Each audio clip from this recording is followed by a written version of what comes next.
अजितदादांचं जाणं हे न कळणारं एक सत्य आहे.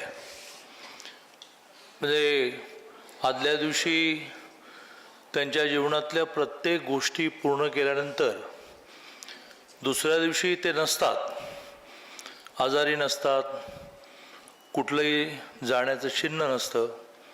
कधीकधी माणूस जाण्याची काही चिन्ह दिसायला लागतात. असं कुठलंही जाण्याचं चिन्ह नसताना ज्यावेळेला अजितदादा जातात त्यावेळेला ते सत्य जरी असलं तरी ते न कळणारं सत्य असतं की असं कसं काय झालं. आणि त्यामुळे आपण सगळेच जण ह्या धक्क्यातून अजून बाहेरही पडलेलो नाही आहोत. यात केवळ राष्ट्रवादीचे कार्यकर्ते, राष्ट्रवादीचे नेते इतकं मर्यादित नाही आहे. तो प्रचंड प्रचंड मोठा वर्ग असा आहे की ज्यांना काही ना काही निमित्ताने जवळून भेट जरी झाली नसेल तरी त्यांच्याबद्दलच्या आठवणी त्यांच्याकडे आहेत. मला आठवतं की 2006 साली मी भारतीय जनता पार्टीचा एक सामान्य कार्यकर्ता होतो, आमदार झालो नव्हतो, मंत्री झालो नव्हतो.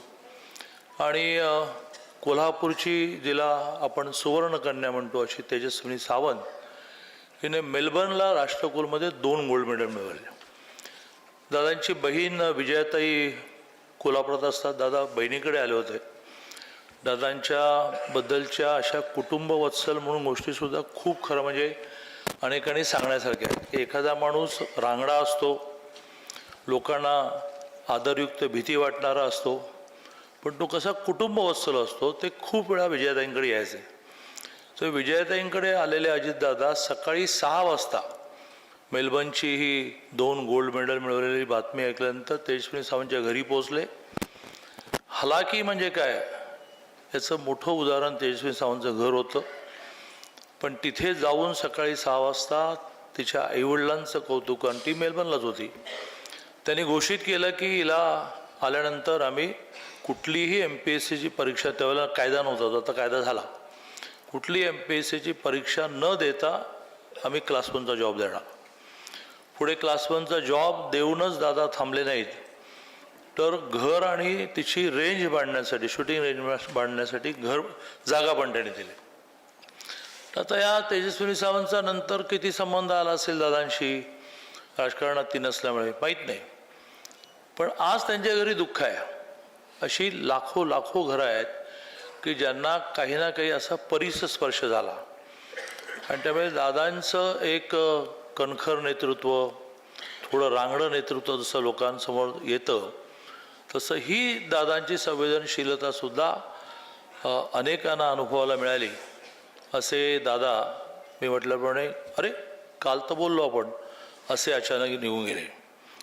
महाराष्ट्राच्या राजकारणामध्ये अनेक जण उंचीवर गेले आणि काही ना काही कारणाने त्यांना बाजूला व्हावं लागलं. मोठी माजी मुख्यमंत्री असतात, माजी मंत्री असतात, आणि ते त्या पदावरून बाहेर गेल्यानंतर फारसं कोणी त्यांची दखल घेतली. पण दादा आमदार असोत, दादा खासदार असोत, दादा विरोधी पक्षनेते असोत, दादा मंत्री असोत, दादा काहीच नसोत, महाराष्ट्राच्या राजकारणाला त्यांची नेहमी दखल घ्यावीच लागली. दादांशिवाय महाराष्ट्राचं राजकारण चाललंच नाही. अशी एक ज्याला म्हणता येईल की महाराष्ट्राच्या राजकारणात अपरिहार्य, इनके सिवा चलेगाच नाही, असं व्यक्तिमत्व खरं म्हणजे आपल्यातून गेलं आहे. मला आठवतं की पहाटेचा शपथविधी, मी राज्याचा अध्यक्ष भारतीय जनता पार्टीचा होतो, मला देवेंद्रजींचा फोन आला सांगलीला की तू ताबडतोब निघ. पण मला कधी विचारण्याची सवय नाही की कशासाठी निघ, आणि त्यांनाही बऱ्याच गोष्टी ह्या वेळ आल्याशिवाय सांगण्याची सवय नाही. मी पोचलो राजभवनला आणि धडाधड दादांच्या मग वहिनी, मुलं अशा सगळ्या गाड्या पोचल्या.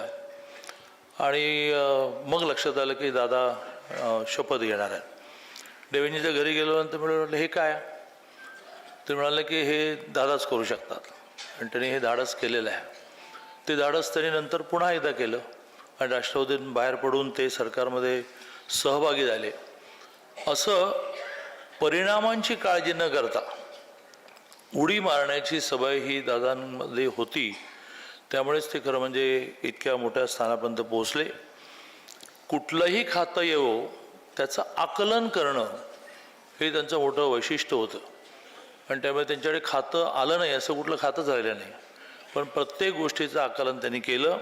ह्यासाठी अभ्यास करण्याची वृत्ती आणि नम्रपणे स्वीकारण्याची वृत्ती, की मला माहिती नाही, हे जरा मला माहिती करून द्या. सुनेत्राबाईंनी खासदारकीला उभा राहिल्या एका सभेमध्ये आम्ही एकत्र होतो. मोठं वावटळ उठाली होती की संविधान बदलणार, संविधान बदलणार.